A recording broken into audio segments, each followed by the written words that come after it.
Hello dear student, मैं दिनेश भैया Rajasthan defence academy Churu के द्वारा संचालित इन ऑनलाइन एजुकेशन क्लासेज में आप सभी बच्चों का स्वागत करता हूँ। स्टूडेंट, हम लोग साइंस में motion, force, work and energy का स्टडी कर रहे हैं और उसमें लास्ट क्लासेज में हमने ग्राफ का स्टडी किया था। ग्राफ किस किस के बीच में किया था? लास्ट क्लासेज में हमने डिस्प्लेसमेंट एंड टाइम के बीच में ग्राफ ड्रॉ किए थे। 4 टाइप के ग्राफ थे जो हमने इसके लिए ड्रॉ किए थे। स्टूडेंट, आज का जो हमारा ग्राफ रहेगी वो रहेगी ग्राफ बिटवीन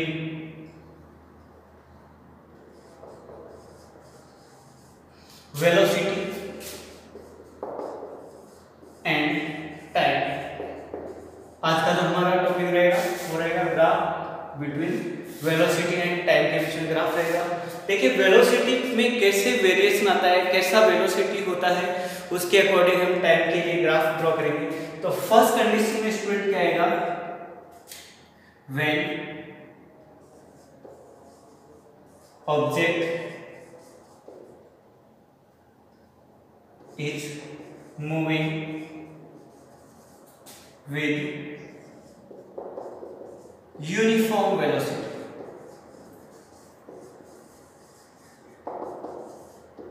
ग्राफ किस किस के बीच में ड्रॉ करना है?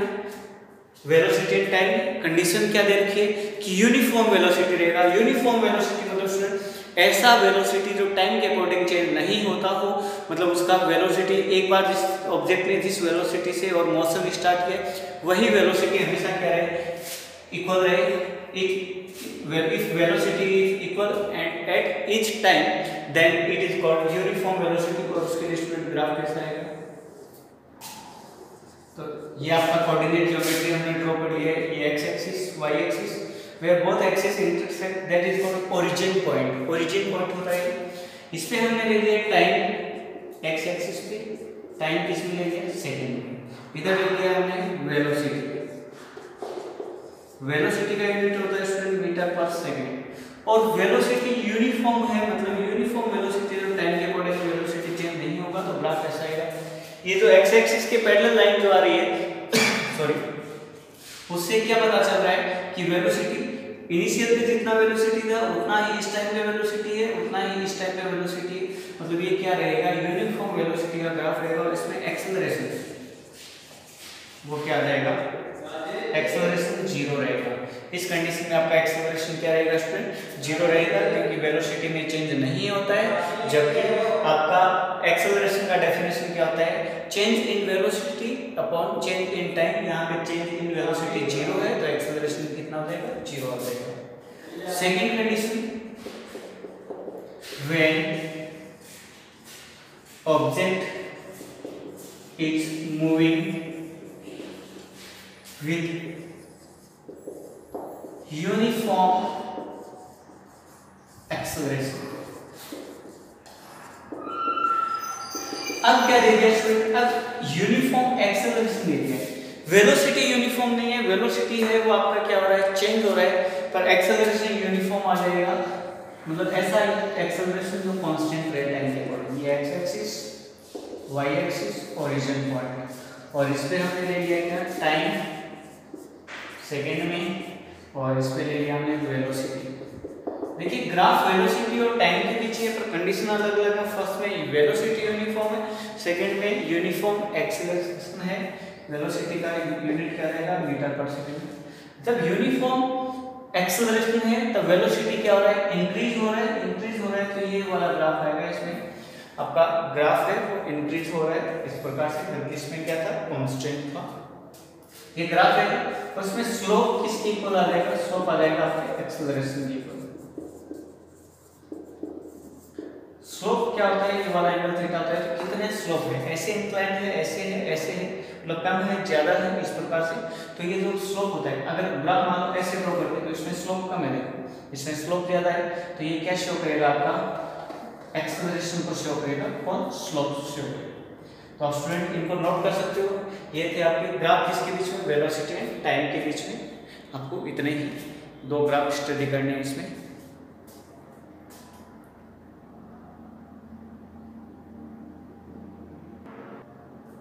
ओके स्टूडेंट, नेक्स्ट टॉपिक है अपना सर्कुलर मोशन। देखिएगा डेफिनेशन क्या होती है। If an object move on a circular path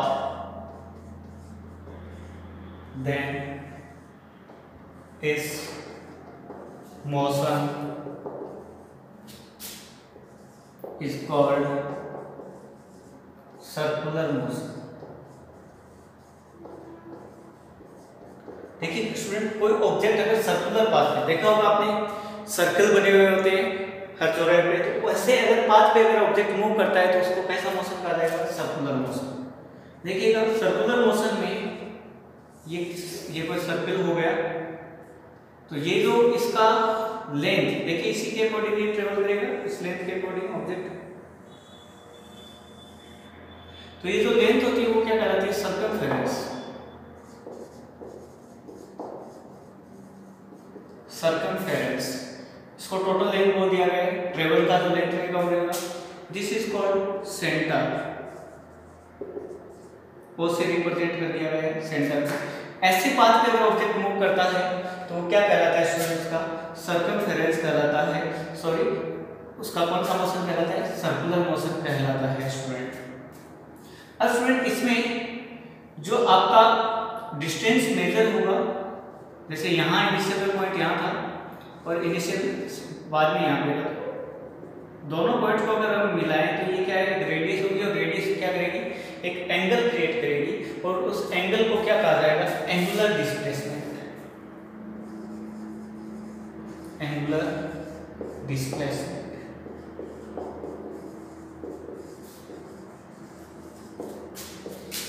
तो एंगुलर डिस्प्लेसमेंट एक प्रकार का एंगल रहेगा। फर्स्ट मान लो initial t equal to 0 time पे यहाँ था, t इक्वल टू 5 सेकेंड पे यहाँ आ गया, 5 सेकेंड पे ऑब्जेक्ट, तो ये दोनों जो लोकेशन होंगे वो सेंटर पे क्या करेंगे? एंगल क्रिएट करेंगे, और उस एंगल को क्या कहा जाएगा स्टूडेंट? इसका angular displacement. Angle created by object on centre between A time interval is called angular displacement।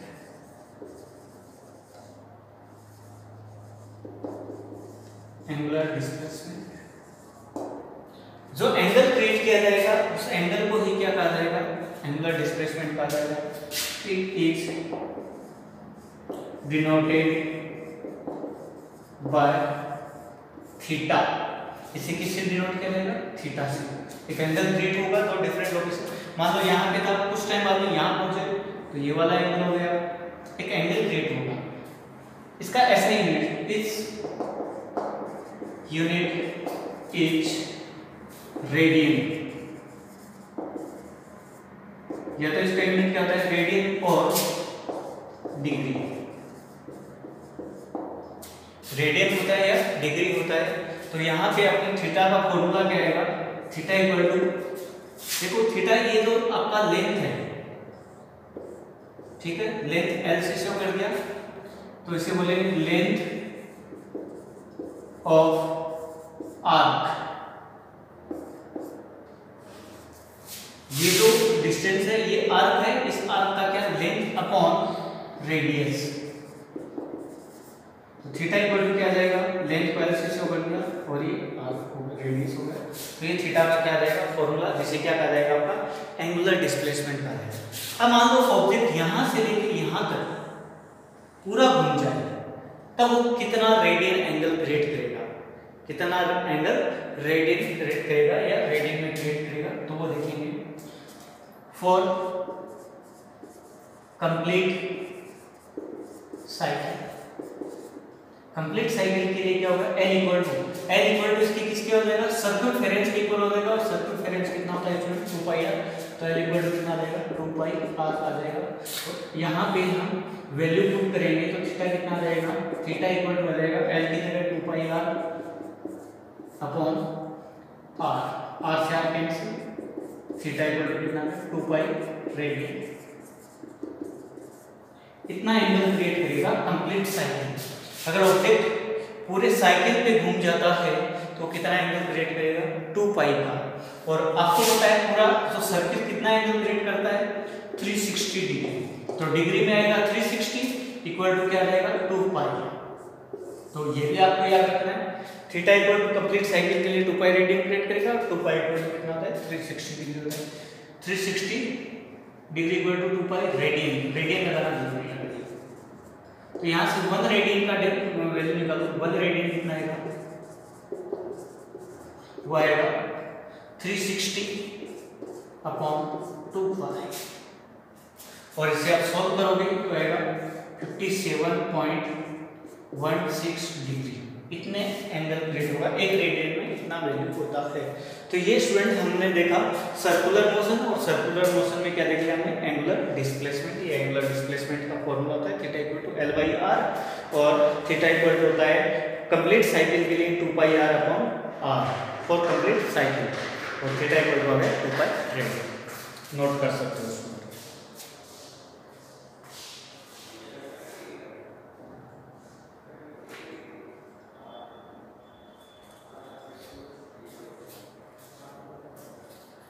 Okay student, अब देखते हैं इसमें नेक्स्ट डेफिनेशन।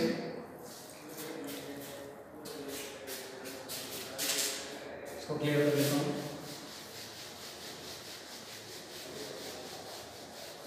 नेक्स्ट है एंगुलर वेलोसिटी।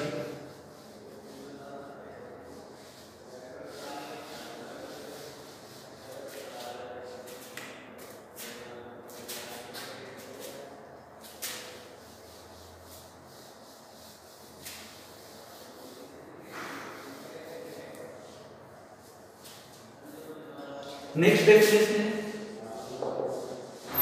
है एंगुलर वेलोसिटी।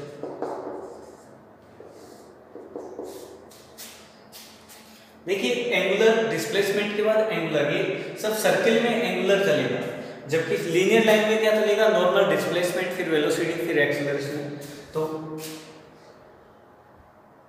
डेफिनेशन क्या है change in angular displacement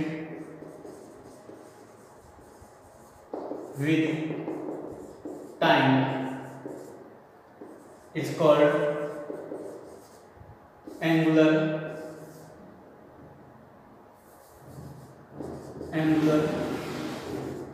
velocity. It is denoted by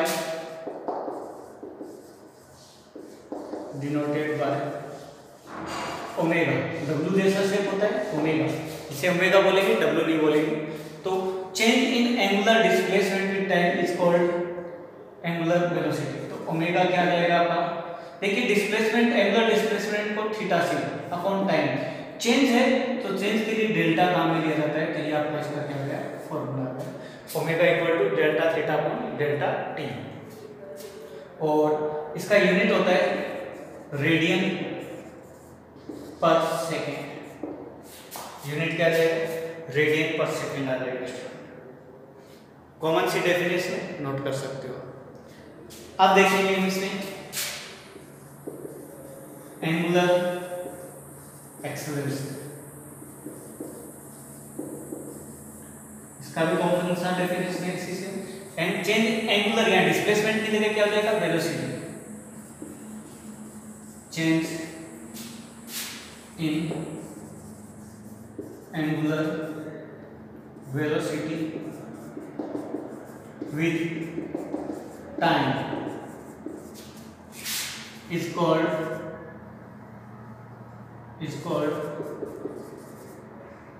angular acceleration. Change in angular velocity with time is called angular acceleration. It is denoted by alpha. इसे किससे denote किया जाता है alpha से।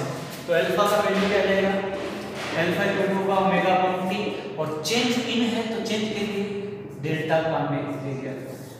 तो तो ये आ जाएगा आपका एंगुलर एक्सेलरेशन, यूनिट आ जाएगा इसका मीटर पर सेकेंड स्क्वायर। नोट कर सकते हो।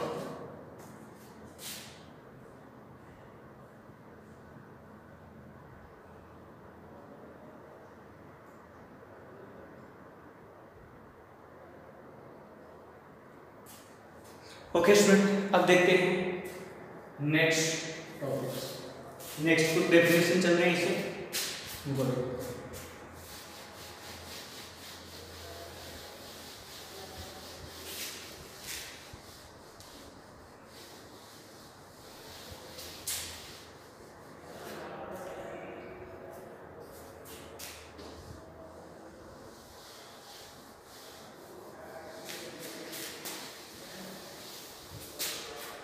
नेक्स्ट है student periodic time. Periodic time तो देखिए, ये जो आप सर्कुलर मोशन पे साइकिल पे आप क्या कर रहे हो, साइकिल है ये सर्कल है, तो इस पे रोटेट कर रहे हो, तो इसमें एक साइकिल कंप्लीट करने में कितना टाइम दिया गया है? Time taken in one cycle is called periodic time। एक साइकिल को कंप्लीट करने मतलब यहां से चले ऑब्जेक्ट और वापस घूमकर इसी पॉइंट पे वापस आ जाए, ये एक साइकिल हो गया। इसको कंप्लीट करने में जितना टाइम लिया गया वो क्या कहलाएगा? Periodic time.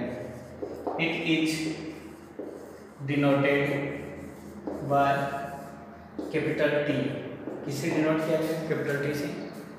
इस यूनिट इज मेजरमेंट का जो यूनिट होगा वो क्या रहेगा? टाइम तो सेकेंड ही रहेगा।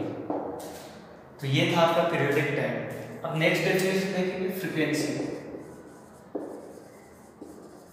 फ्रीक्वेंसी फ्रीक्वेंसी क्या है कि एक सेकेंड में कितने साइकिल कंप्लीट करता है।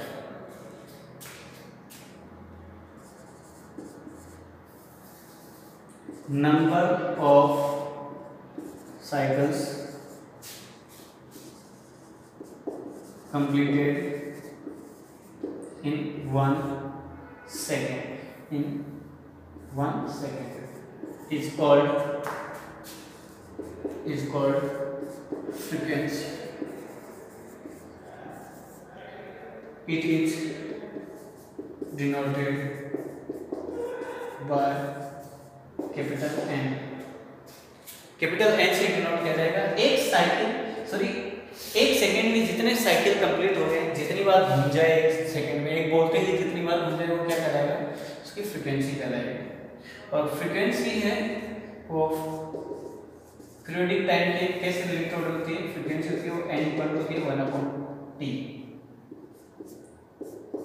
n और t में क्या रिलेशन होता है? n इक्वल टू क्या होती है? 1/t होती है स्टूडेंट। तो आप इनको नोट कर सकते हो।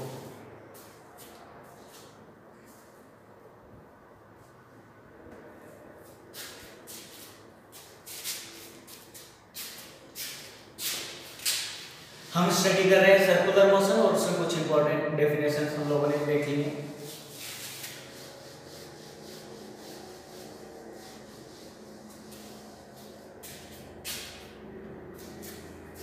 अब देखिएगा स्टूडेंट, हमने जो एंगुलर वेलोसिटी देखा है ओमेगा इक्वल टू उसका एक फॉर्मूला होता है।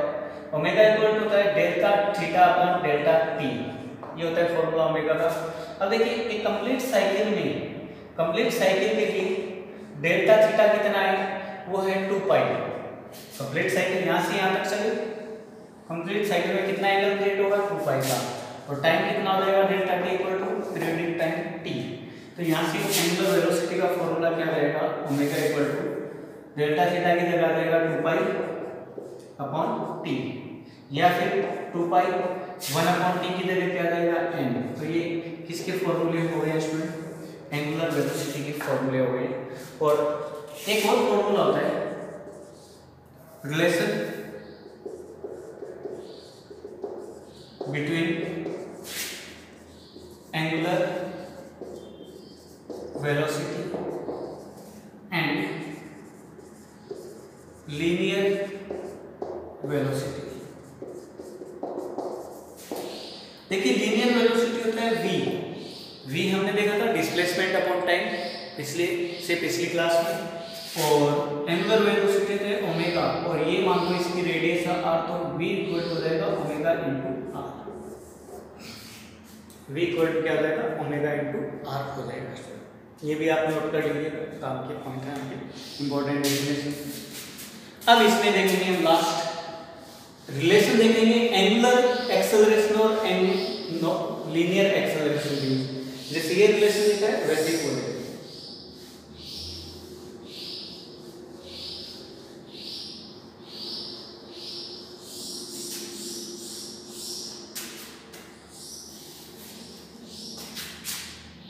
Relation between angular acceleration and linear acceleration. देखिए लीनियर एक्सेलरेशन को a से रिप्रेजेंट किया जाता है, जबकि एंगुलर एक्सेलरेशन को किससे, एंगुलर एक्सेलरेशन को भी हमने अल्फा से शुरू किया था, इनटू क्या आ जाएगा वही रेडियस r, इक्वल टू क्या हो जाएगा अल्फा r।